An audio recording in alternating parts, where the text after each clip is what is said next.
For a few fleeting minutes, the sun and the moon align perfectly. Two entirely different celestial bodies, separated by millions of miles of empty space, cross paths. The temperature drops, the wind stills. The entire world holds its breath, staring up at a breathtaking ring of fire in the dark. For that brief window of totality, the impossible becomes real. This is exactly what happened the day your souls collided. When you met them, it was not a normal romance. It was an eclipse, a sudden, undeniable alignment of gravity and light that plunged your ordinary life into profound, disorienting beauty. You did not just fall in love, you recognized them. But here is the brutal truth of celestial mechanics. An eclipse is not a permanent state. The orbit must continue, the bodies must separate, and so the physical reality fractured. They pulled away. The light returned to the rest of the world, but you were left standing in the shadow. Now you carry a phantom gravity in your chest. You feel the pull of their orbit when you are pouring your morning coffee. You hear the echo of their anxiety in the quiet hours of the night. You are entirely exhausted from holding the memory of that perfect alignment. And the question that haunts you, the question that refuses to let you rest, is this: if the alignment was so perfect, if the universe itself orchestrated this breathtaking collision, does that mean they are your true love? Is this agonizing, beautiful, devastating pull a promise of romantic destiny? Or are you simply trying to build a home inside an eclipse?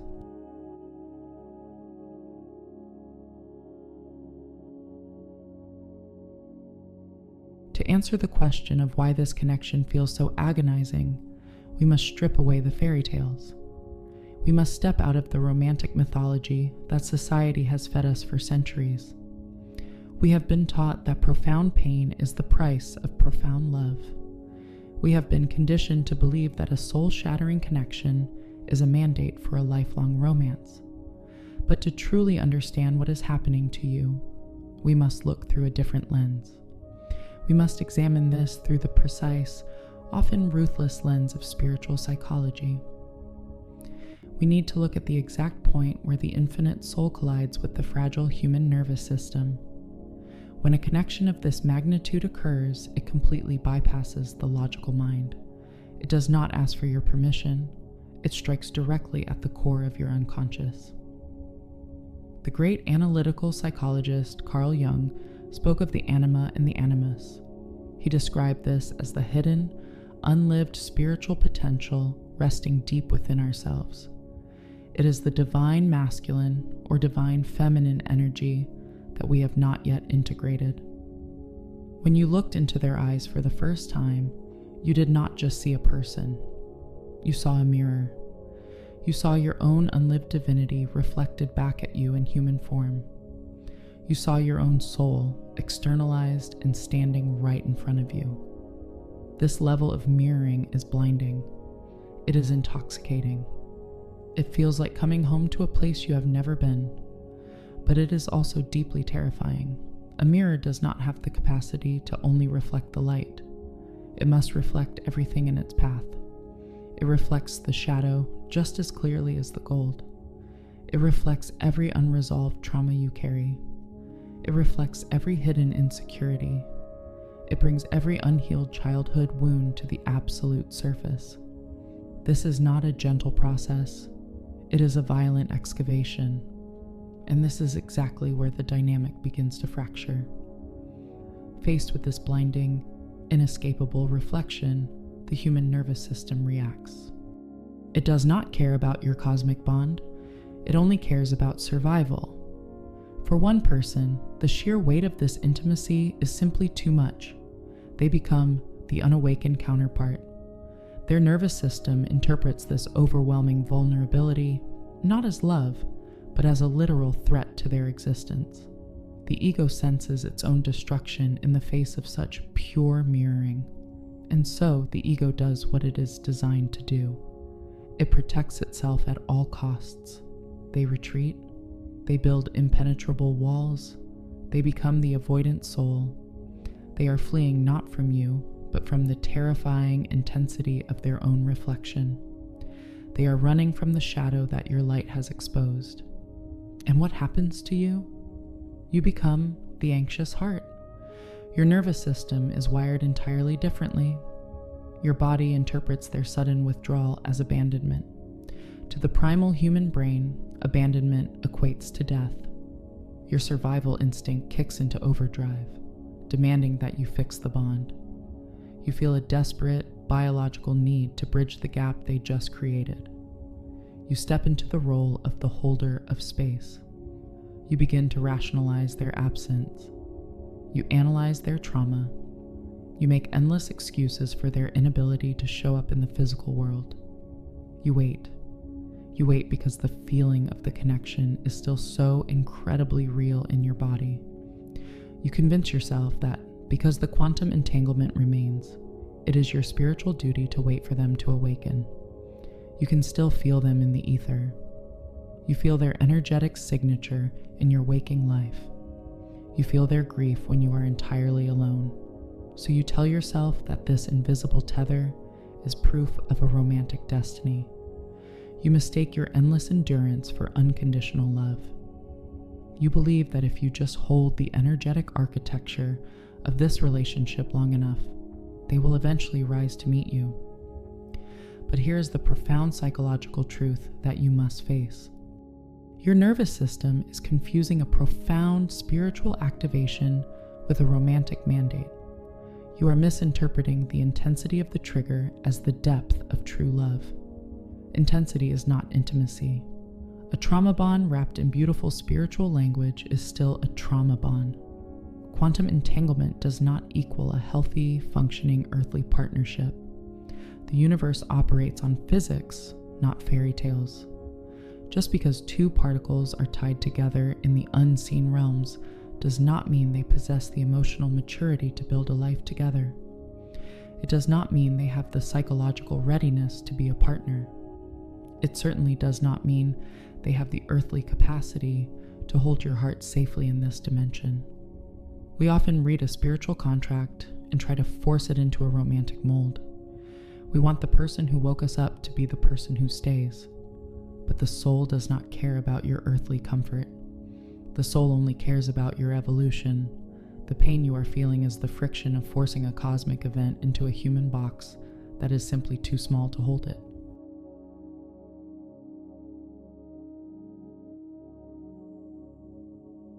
Let us change the lens entirely.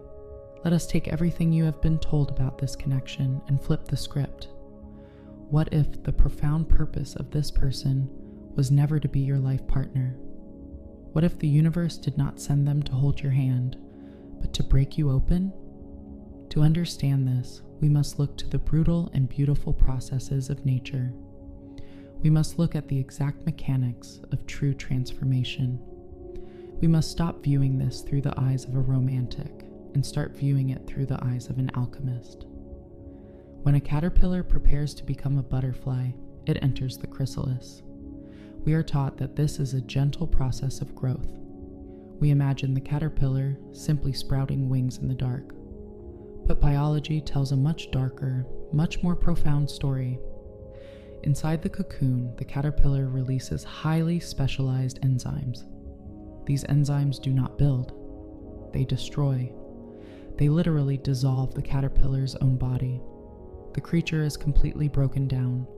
It loses its form entirely. It becomes a liquid soup of pure potential.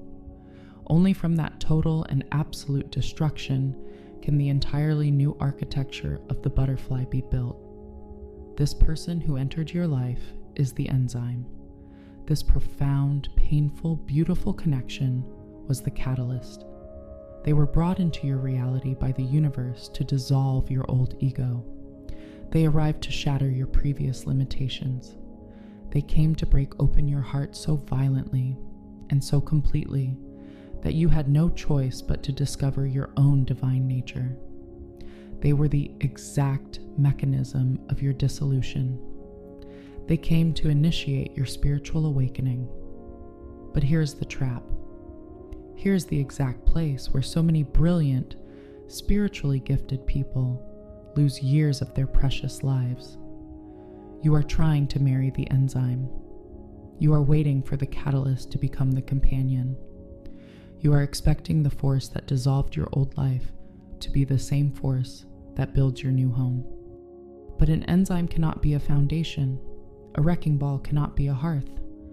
Their energetic purpose was fulfilled the moment you were cracked open. Think of a binary star system. Imagine two massive celestial bodies locked in a vast gravitational dance. Sometimes a rogue star passes through the orbit of another planet. The gravity of this passing star is immense. It pulls the tides. It warps the atmosphere. It changes the very trajectory of the planet forever. It alters the physics of that world entirely. But the star does not stay. It cannot stay. If it stayed, the gravitational pull would tear the planet apart. It was only meant to alter your course. It was only meant to pull you into an entirely new orbit. This is the ultimate paradigm shift. This is the realization that finally sets you free. The pain you feel right now is not the universe punishing you.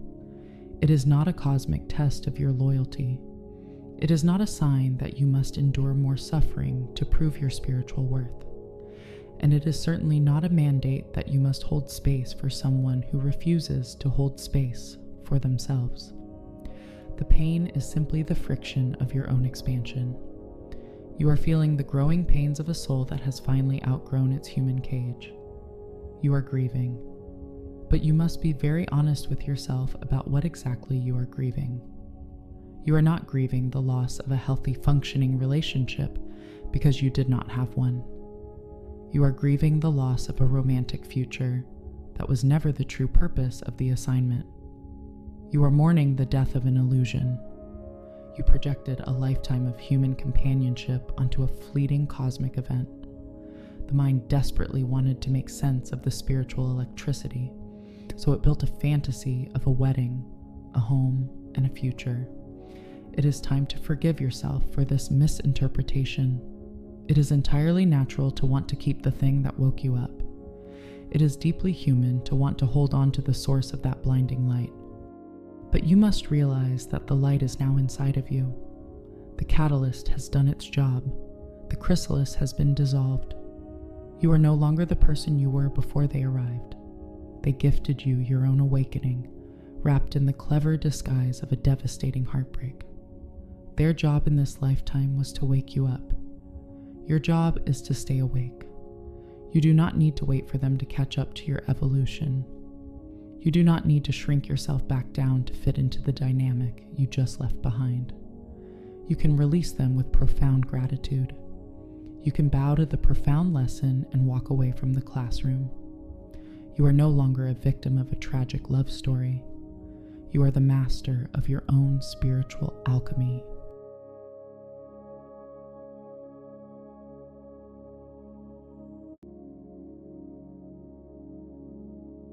Understanding this paradigm shift intellectually is only the first step of the journey. Embodying this truth is entirely different. How do we actually integrate this profound realization into our daily lives? How do we stop the emotional bleeding? How do we reclaim our power today? We must move out of the mind and into the body. We must execute 3 specific internal shifts. These are not just philosophical concepts. They are practical psychological tools designed for your absolute liberation. You must become an active participant in your own healing. The first shift is the alchemical separation. You must completely uncouple the spiritual bond from the earthly romantic outcome. You can absolutely love them unconditionally in the quantum field. You can honor the profound role they played in your spiritual awakening. You can send them light when you feel their soul calling out to yours in the dark. But you must revoke their access to your physical life. Love is simply a state of being. It is an energy that flows through the universe. But a relationship is a strict physical agreement. It requires two conscious people showing up in the real world. It requires consistent effort, open communication, and absolute emotional safety. You can be deeply spiritually entangled with someone who is entirely unqualified to be your earthly partner. You must separate the spiritual truth from the physical reality. You must stop waiting for a ghost to build a house with you. The second shift requires anchoring the fragile nervous system. Right now, your physical body is trapped in a devastating biological loop. You are chemically addicted to the cycle of their absence and their return. The prolonged silence of the avoidant soul triggers a massive spike in your cortisol. Your body feels like it is in literal danger. Your survival instincts are screaming. Then, the tiny breadcrumbs of their eventual return trigger a massive flood of dopamine. This creates a powerful trauma bond that mimics the exact chemistry of a severe substance withdrawal. You are biologically addicted to the longing. You are addicted to the sheer intensity of the pain. You are addicted to the fleeting hope of their arrival. You must consciously regulate your own biology.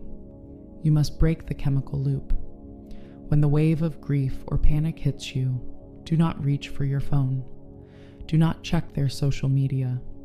Do not pull tarot cards to check their energy. Do not search the internet for signs from the universe. You must drop heavily into your physical body. Feel the solid ground beneath your feet. Breathe deeply into your lower belly. You must speak directly to your nervous system. Tell your body that you are safe. Tell your body that you are whole. Remind yourself that you are not abandoned because you have not abandoned yourself. You must intentionally move your frequency out of the chaotic energy of the anxious heart. You must anchor yourself deeply into the grounded reality of the sovereign self. You must become your own safe harbor. The third and most crucial shift is reclaiming the projected gold. Remember the blinding mirror we spoke of earlier. Think about the profound light you saw in them. Think about the divinity, the magic, and the incredible depth you felt in their presence. You believed that this magic belonged to them. You believed they were the source of this incredible illumination. It was never theirs. It was always yours. They were simply the blank screen onto which you projected your own unlived greatness. The reason it hurts so much when they pull away is because you feel like they are taking your magic with them. You feel like they are walking away with your light and leaving you in the dark. They are not taking anything from you. It is time to take your gold back. You must mentally list every single trait you idolized in this person. Think of their unbridled creativity, their commanding presence, or their mysterious intellectual depth. Realize that you were only able to recognize these traits because they already exist entirely within you. You cannot perceive a frequency that you do not already intimately possess. You fell in love with your own highest potential. You fell in love with the dormant power sleeping inside your own soul. It is time to stop waiting for them to act it out for you. It is time to stop outsourcing your divinity. It is time to embody it yourself. You are the magic you have been waiting for. You are the profound love you have been seeking.